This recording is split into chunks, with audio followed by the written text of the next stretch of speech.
Hello, everyone, and thank you so much for joining us today. My name is Katie Smoller. I'm the Director of Educational Programs with the National History Academy, and we'd like to welcome you back as we continue on our virtual tour through American history. And today we are joined by Paterson Great Falls National Historical Park, and we are with Kelsey, Serica, and Tyler Stone, two park rangers from the park. So thank you both for being with us today.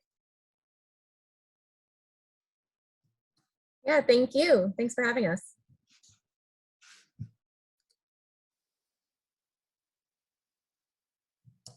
All right, so we're gonna get set up with our screen share so you can visually see the park. But again, I'm Park Ranger Kelsey Serica, and with me is Ranger Tyler Stone.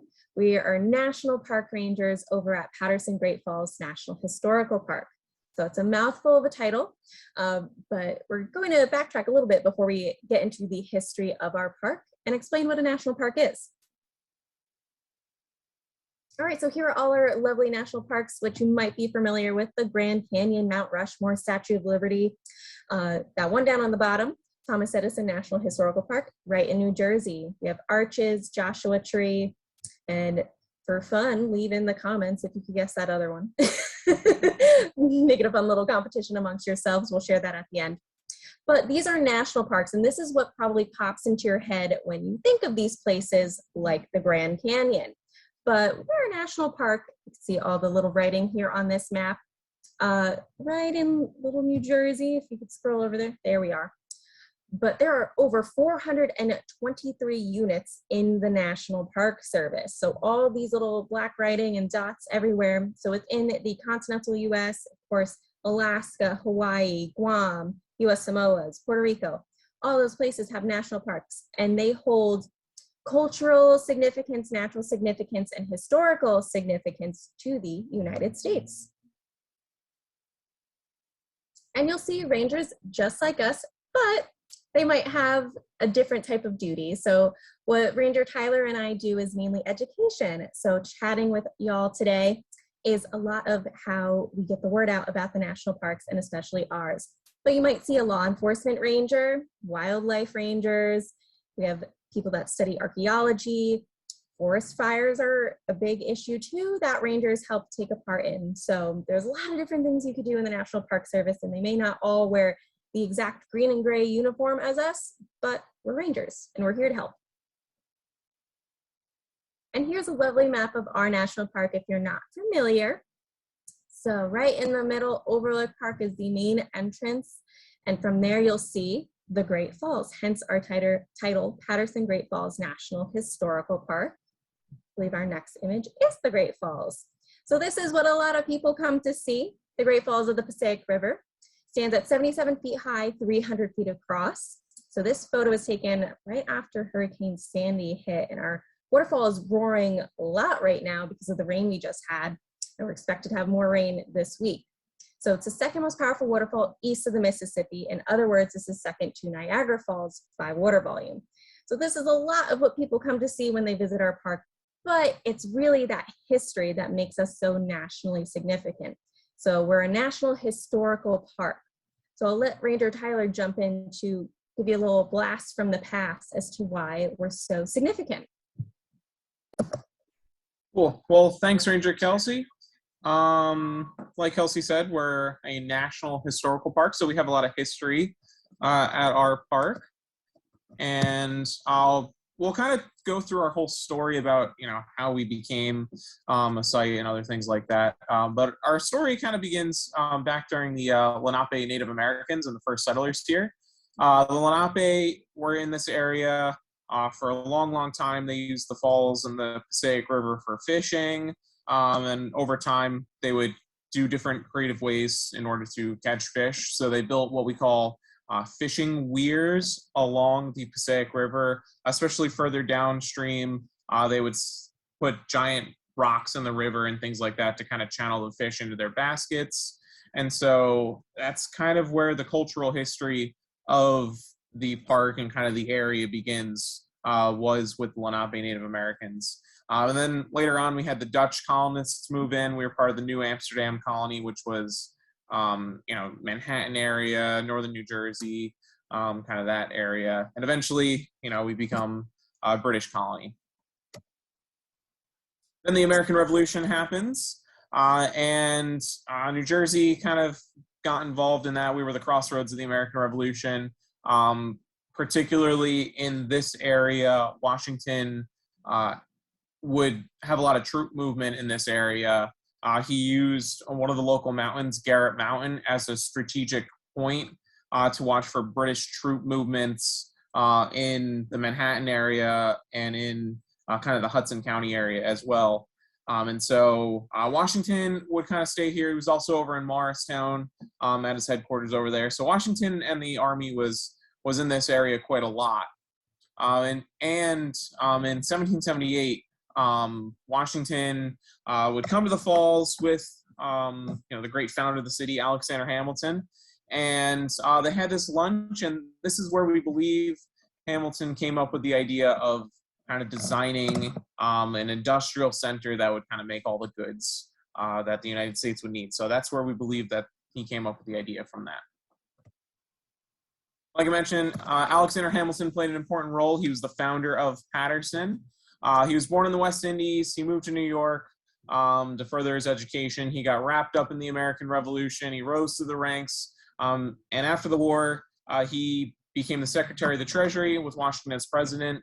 And Washington and the Continental Congress actually challenged Hamilton to kind of come up with this idea. He remembered back to the conversation he had with Washington at the Falls, and Congress basically challenged him to figure out a way to develop an economy. And that was kind of a big deal for him. And one of the things he thought about doing was making an industrial center, a place where they could develop all the industry. Before that, he would go around the country and he would come up with a report on manufacturers. And he realized that there wasn't a lot of manufacturing going on in what was becoming the United States. And so he really was interested in manufacturing, kind of developing an economy and figuring out how to do that.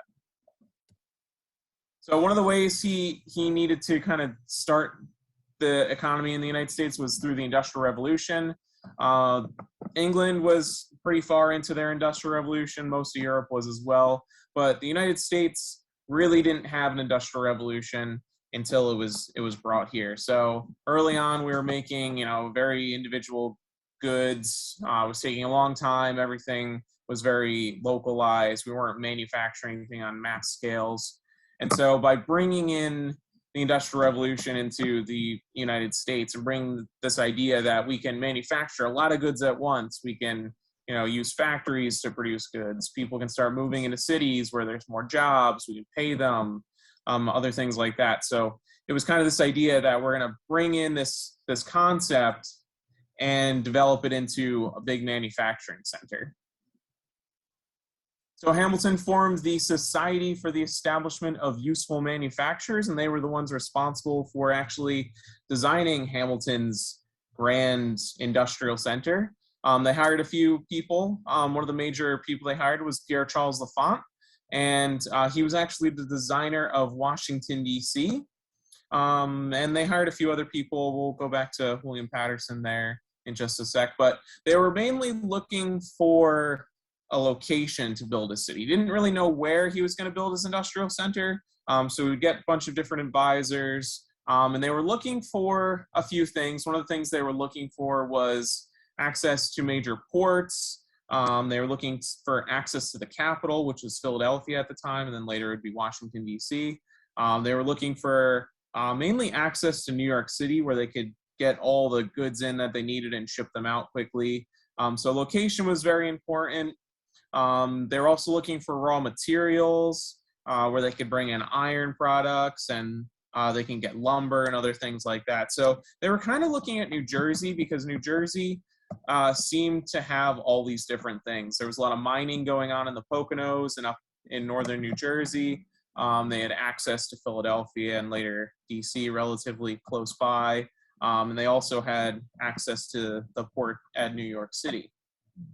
Last thing they were looking for was access to a great big powerful water source, which Hamilton and some of his other advisors remembered back to some of the stops they had here during the American Revolution, and they decided that the area at the Great Falls was the best suited area to start designing Washington, D.C. And we'll get back to the William Paterson story right now. He was the governor of New Jersey, and he was the one who was working with Hamilton in order to get this tract of land in order to actually set up Hamilton's dream city. So that was going to become Paterson, named after the governor. And the city was founded, or the SUM was founded in 1791, and then a year later, the city was established in 1792. So they needed the great big powerful water source in order to power the factories and mills. This was all before electricity. Everything ran on water power, so the mills and factories works very similar to this diagram here. Water would flow, it would turn a great big water wheel that would provide power to the belts, gears, drive shafts, all the machinery within those factories. And so they needed the great big powerful water source, but they also needed the topography of the landscape. So they needed essentially gravity to get the water flowing fast enough where it would provide power to the water wheels.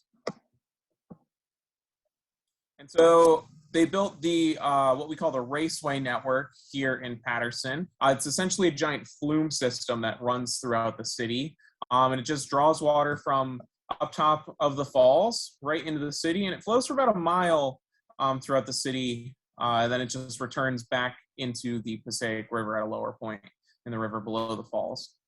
The project was started in 1791, and it was updated over the years, and it was completed in about 1838. So it took them about 40 years to complete the raceway system to what we see today. So it's a pretty ingenious idea.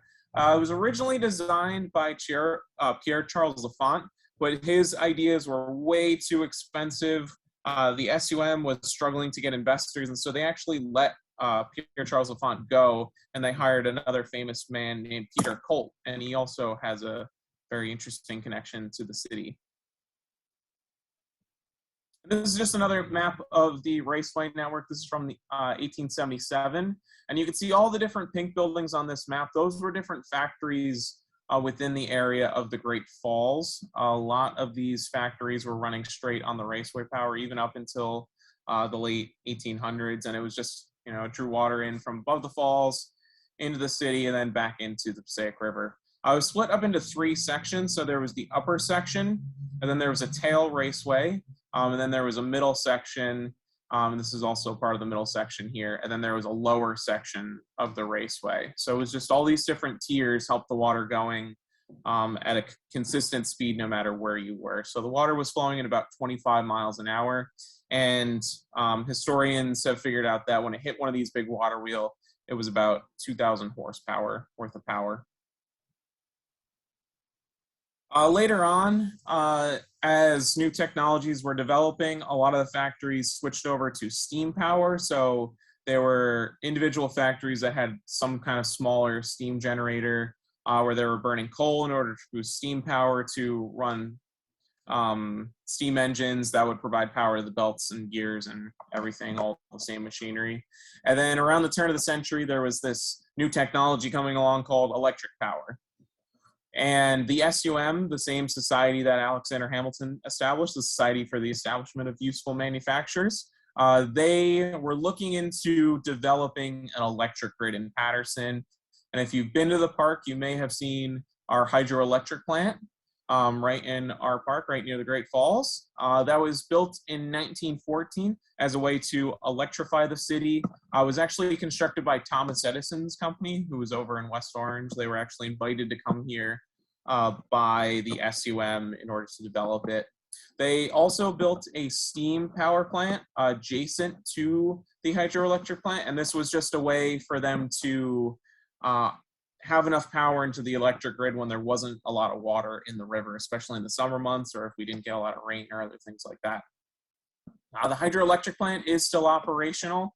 They knocked down the steam power plant in the 1960s, but the hydroelectric plant is still there and it's still fully operational. It produces about 11,000 kilowatts of power every year, which is about 10,000 homes worth of power. So it's pretty substantial for the size of the power plant. All right, I'm going to turn it back over to Ranger Kelsey, and she's going to talk a little bit about the industry that took place here in Paterson. Alrighty, thank you, Tyler.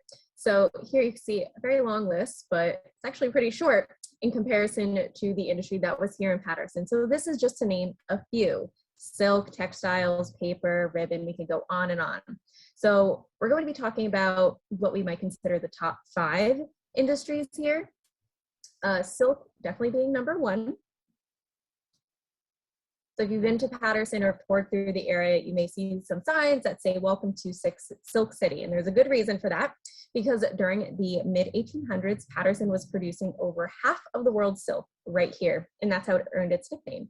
So the raw materials were still shipped in from China, Japan, Italy. There was actually a short time where silkworms were experimented with here. Actually, a funny little story with that: if you ever look at the city of Paterson's emblem, there's a mulberry tree, and that's just a little nod to the silkworm. So that is their main diet, mulberry tree. So silk was definitely the most prominent, and here pictured is men working in a silk facility with those giant looms. I mean, huge material going on. And then the image prior is a dye house. So some silk mills were connected to dye houses, which made it quite easy to just ship over the blank canvas of silk and then dye it in these massive vats. All right, paper making industry. You can still see the remnants of some of the paper mills here in Paterson. And right up top, that first photo is what we would call the Ivanhoe Wheelhouse. That was part of a paper making facility. Paper was first rolled up here in Paterson. So you could see even in that image prior with the list, what they were rolling there was paper. So that just made it easier to ship around. All right, next is Samuel Colt. You may be familiar with his name. I know Tyler mentioned the Colt family before, and the Colt revolver. So this was really a turning point with revolvers, as it was a sort of a rapid fire, a multi-shot firing gun, which had not been anything before. That was the first of its kind. So Samuel Colt actually got his start here in Paterson, and his factory is still here. So you can see remnants of it from certain vantage points, and there is a plan in place where eventually you'll be able to tour inside that facility, but just needs to go through a restoration process. Next is the locomotive industry. And this one's exciting because you can see a few of the old locomotives still within the city. It's actually at the Paterson Museum. So Paterson produced over 10,000 steam locomotives under 4 different companies. So the locomotives that you would see at the museum are the 299, and that is actually the image down below. I mean, a little hard to see that black and white photo, but that was a locomotive that helped to build the Panama Canal. So sat down in Panama for a number of years and then came back up in the 1970s, and you can see it right out front. It's pretty cool to see. And they were shipped all over. There's records from, going to Cuba, China, Australia. These locomotives were made really well here in Paterson and really fast. So that sort of changed the game of the locomotive industry, that it was a very timely product. And lastly, in our top 5 is airplane engines. And I know it's a little hard to see from this image that they are constructing the airplane engines. So they took the Ford assembly line model, specifically Wright Aeronautical, so the Wright brothers, about 13 years after they made the modern day airplane, set up shop right here in Paterson. So this was actually how they produced their planes. So one section or one city would make the engines, for example, and then they would be assembled in one facility. So here in Paterson, this was the height of the industry, was really World War I, World War II of Wright's Aeronautical. All right, so that was just a little sneak peek. There's so much more history to unpack here with Paterson, but that was just the gist to get you inspired to maybe someday visit us here at the Falls. So really the industry of Paterson is the bread and butter of what makes this so nationally significant, as this was really a place where the Industrial Revolution took over. And it's really all thanks to Alexander Hamilton, of course, being the founder, but he was really the mover and the shaker to make this idea of a planned industrial city come to life. And there's still a lot of industry here today. A lot of it is on pause, but the city's still around. I think we having issues looking at our video. I think we're all good. Well, thank you so much for sharing that. If you don't mind, we've got some questions for you. And helping us with our Q&A session today will be Ben Kellerhall, so former National History Academy student, and currently one of our TAs through the program. Ben is a junior at the University of Arizona, and thank you for helping us out today, Ben. Yeah, of course. Great presentation. So we'll start looking through some questions to facilitate more conversation. Let's see. First, what kind of archaeological work has been done on site, and what kind of artifacts have been found from the different eras of the site's history? Yeah, so I can answer that. Back in the 1970s, when they were making this a historic landmark district, they hired a team of archaeologists to basically go through the whole historic district and do a little bit of survey work, especially on the old factories and the old mills. And so there's an extensive record in the Library of Congress of what they found and what they did drawings of some of the old factories. They did basically a whole historical report back in the 70s of that. So this was kind of the beginning of industrial archaeology. So they didn't really know what they were looking for at the time, but it was kind of just, let's cover everything and get a little bit of survey going, and start a conversation about protecting this area, and eventually maybe turning it into a national park, which it eventually did become. More recently, with our newer constructions in the park, they've kind of done a little bit of archaeology, not in the same way, Indiana Jones style with like the squares and everything, but it was more of a little bit more survey work, especially down in what we call the ATP site, or the Allied Textile Printing Ruins, which is not yet part of the park, but it is part of the park. It's not yet accessible to the public. And so they're going through and basically doing a little bit more urban industrial archaeology and coming up with different things there. So they found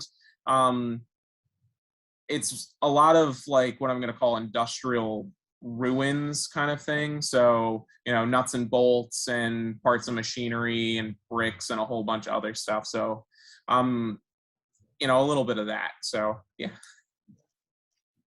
That's fascinating. We see a lot of like different kinds of that more Indiana Jones type archaeology at other sites. So industrial, that's fun. Let's see. What role is the national park playing in Paterson's economic revival? That's a good question. I believe statistically with national parks in like cities, it's every $7 goes to the community the way it's spent around. I believe that's how it is. So if you're not familiar with our park, just so you know, there's no entry fee to enter and parking is free. Just like a little tidbit, because we get those questions a lot. I mean, we're in a big city. We're in the third largest city in New Jersey. Right. No, that's really cool. I wonder how many other places do that sort of thing. That's nice. Let's see. How has the park changed over the years? Have new histories come into light that change the way you tell the stories? Physically, the park has changed a lot. That is actually helpful, especially for rangers and visitors to get around the park areas. Sort of way back when, you may have remembered there was like a grassy hillside and you couldn't really get lower to the falls. So just being able to walk around the park, get around, even driving, it's more accessible to visitors than it has been in prior years. New information that's come to light. Don't know if there's been any sort of like unraveling of history mysteries, if we have any of that. And then, oh, I see what I forgot to mention with our hours of operation. We currently do not have our visitor center So we've been talking about how our park is going through a lot of changes. You may have remembered an old welcome center if you visited before. It's across the street from the falls. That is now our maintenance facility, and we are waiting for our new visitor center to be built. And all that information will hopefully be debuted on our website. Nice. That's great. Right as the question comes in about the new visitor center.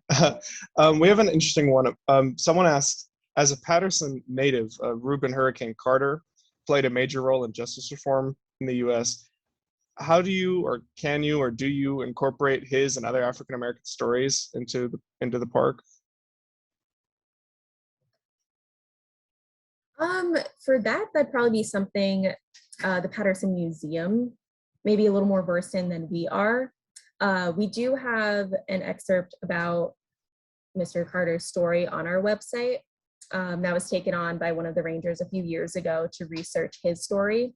But I think the Paterson Museum may do a better job at telling his story than I can right now.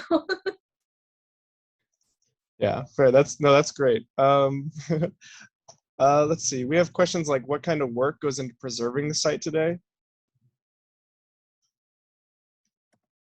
Yeah, that's a great question. So we do a bunch of different style of work. We have a small staff here, so everyone wears a whole bunch of different hats. And so we do a lot of cleanup projects. Our main issue in the park is garbage. It's an urban park, and so we have to tackle the garbage kind of thing. So we get volunteers to come in, and we'll do group cleanups and other things like that in order to kind of do a little preservation that way. Besides like cleaning up trash and other things like that, we are preserving the ATP site currently, and that's part of the future plans of the park. So that area will be accessible to the public in the next few years as that area starts to get preserved in order to tell the kind of industrial history of Paterson. And we're doing a few other projects. The Hinchcliffe Stadium on the other side of the park, that was recently added into the park's border, and so that's being restored through a private company. It's still owned by the city, and so they're going to preserve that for us in order to tell the history of the Negro Leagues. We're restoring the raceway system, so we're doing a bunch of different restoration projects. Not Kelsey and me personally, but we're getting people to help us out with the different restoration projects that are going on, because we are a fairly new park. We've only existed in the National Park Service since 2011, so we're almost 10 years old. Our birthday is in a few weeks from now, so. Right. So going off that, and something that was mentioned at the beginning of the presentation, do you guys have a lot of instances where people have never been to an industrial park before, national park? They didn't know that it existed. I mean, it seems unique, as you guys mentioned, that it is industrial. That sort of defines the experience. Yes, we get that quite often, mainly because we're a new park. The way we're also centered is like we're dead center in the city. All of a sudden you just see this burst of nature in such an industrial area, but then it's still surrounded by these old mills and factories, and you can still see that cobblestone. And the raceway, even though there's no water in it anymore, you can still walk it. So it's really just almost like a time capsule that everything is still here. Yeah, we get that often. It sounds like you guys have a lot of exciting things coming up too, and that industrial setting helps with that to a lot of extent. So we always like to wrap up sort of with asking both of you guys how you got to where you are. We have young viewers and people that might watch us back who might love history or be in a city that has a lot of history and wonder how you got to where you are, and if you had any advice. Yeah, I can go first. So I have a degree in history.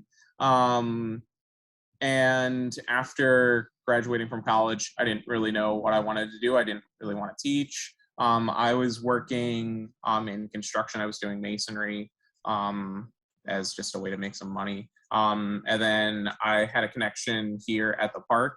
And I started, talking to them, figure out, would this be, a place either I could start volunteering or other things like that. And so they had they had a internship availability open through the Student Conservation Association, which is an organization that works with the National Park Service.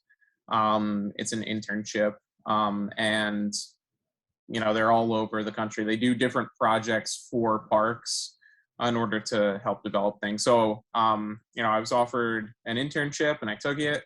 And I was working with the Education and Interpretation Division here. Then, I figured I liked it. So I applied for a seasonal position at the park. And then I went from season, I think I did 2 seasons here. And then I got a permanent position with the Park Service. And then, that's where I'm here today. So, yeah.